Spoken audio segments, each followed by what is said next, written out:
Hi, and welcome to our Digital Abacus instructional video where we'd like to show you how to operate our Digital Abacus. Here I'm using a mobile phone, but it will work as well on a tablet device and as well on a PC. So here is our very beginning Beetle 1 level, which is the most basic level that you start with in our program.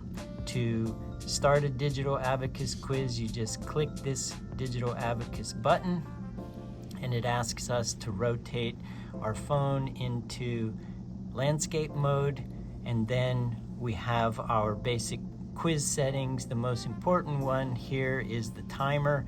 I can turn it on and off. We highly recommend that you practice always with the timer on.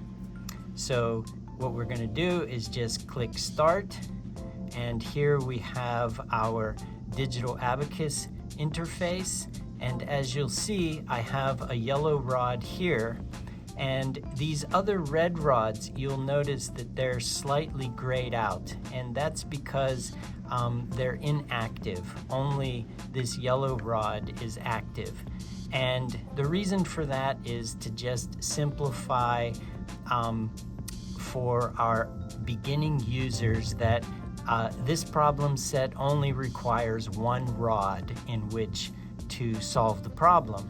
So here at the top I have a problem bar that shows me the first number in my problem, which is a 2, and this blue indicator below it is showing me that that's the first number in the problem, and I have a total of 4 numbers in the problem.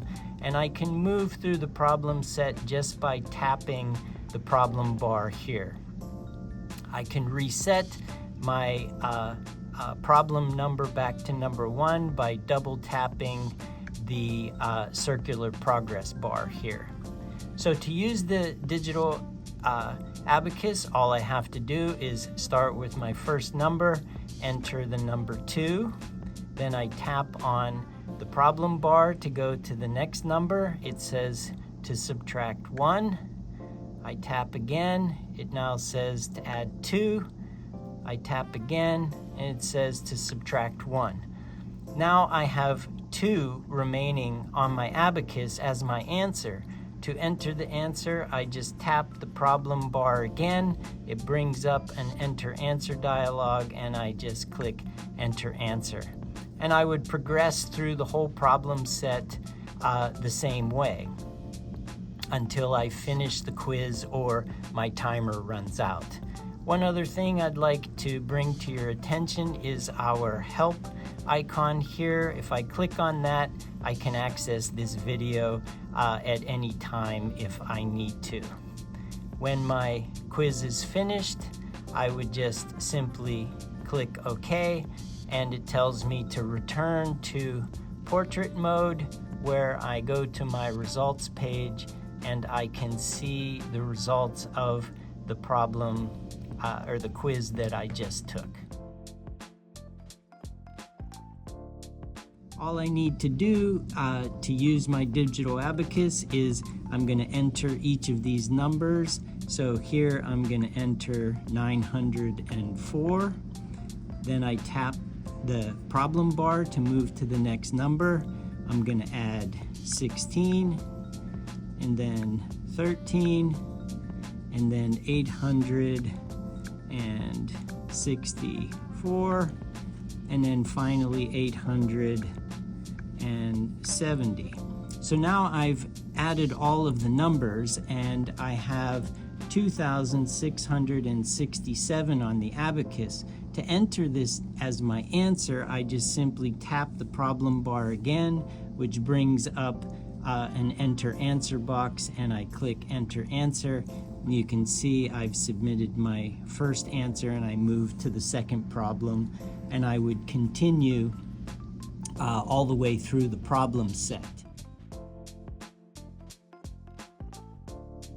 Okay, so here I'm going to demonstrate using our Digital Abacus on a PC or desktop computer.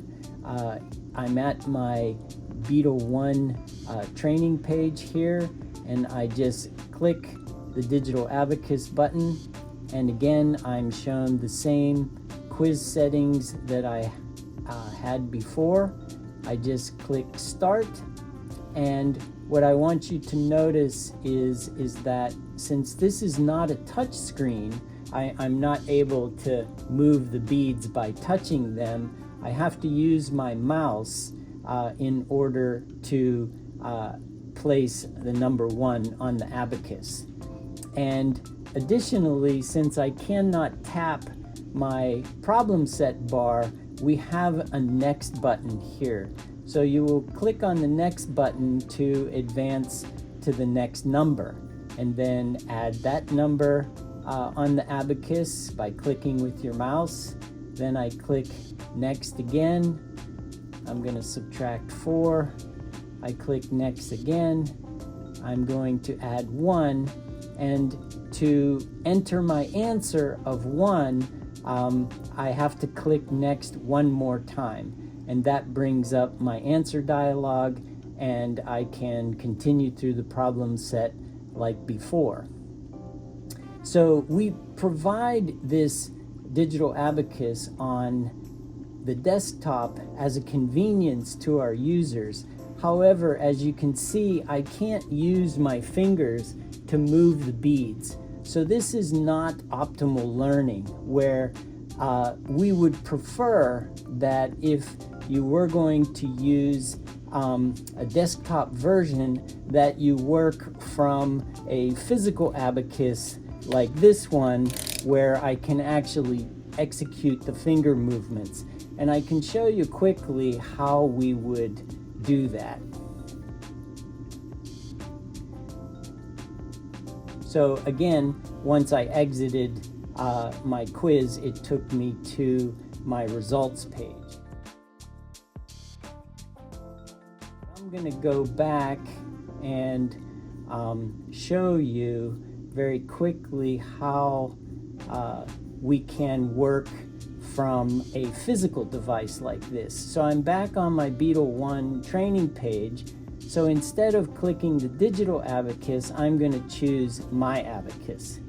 And this time I have the same quiz settings.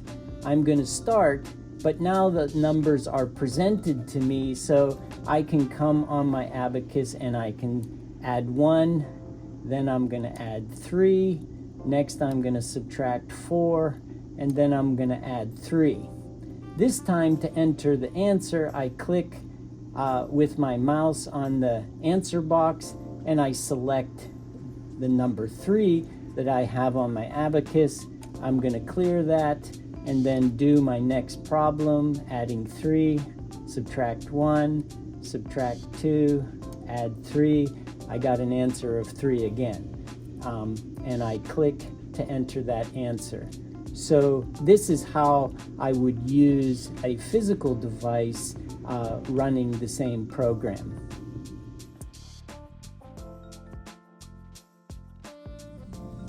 Okay, this time I would like to show a multiplication quiz on our digital abacus. So here I'm going to launch the digital abacus from our multiplication training page, and here I want to point out this unit rod selector here. So I can move this yellow rod to any one of the rods on the digital soroban, and that will establish where my unit rod is, which is important when we are reading the answer that you want to enter. So in this case, I'm going to leave it as the default for multiplication, but I want you to be aware that this unit rod is chosen and we represent it in yellow on the digital abacus. So if I choose start, this is going to now be my unit rod, and since I'm doing 2 by 2 multiplication, I'm going to count 1, 2, 3, 4 rods. This is where I'm going to start my multiplication, which I'm going to do first 7 times 4, which is 28. And then I'm going to move to the next rod and do 7 times 4, which is 28. Now I've completed that first digit. Now I'm going to work with this 4 from the third rod. So I'm going to go 4 times 4 is 16. And then I'm going to do 4 times 4, which again is 16. And now I have my final answer of 3,256. Again, I just tap the problem bar to bring up my enter answer, click enter, and I'm done. So I would work through the rest of the problems exactly the same way. When we finish, we are again taken to our results page to see how we did on our quiz.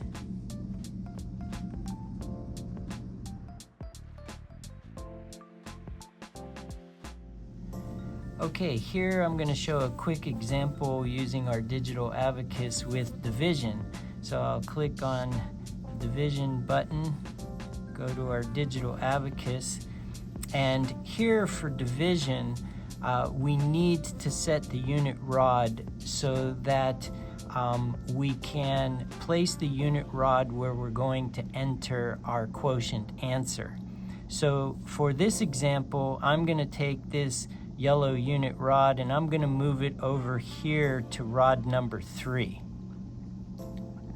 So I'm going to select 3 and then I'm going to click start. So now what I'm going to do is I'm going to enter this dividend, which is going to be 3,395. Okay, so now I'm going to start my division process, and here I'm going to take 7 into 33. Well, I can take 7 into 33 and I can go 4 times. So 4 times 7 is 28. And I've done my first quotient digit here on the first rod. Next, I'm going to take 7 into 59. So that's going to be 7 times 8. Which will be 56. And then finally I have 35 remaining, and I'm going to take 7 into 35, which I'm going to put a 5 on my quotient unit rod and clear my dividend. So now I have a final answer of 485. So like before, I just tap the number bar here and it brings up my answer, and you see it agrees 485. I enter my answer and I will continue to work through the problem that way. So here you see setting your quotient unit rod is important to be able to enter the correct answer.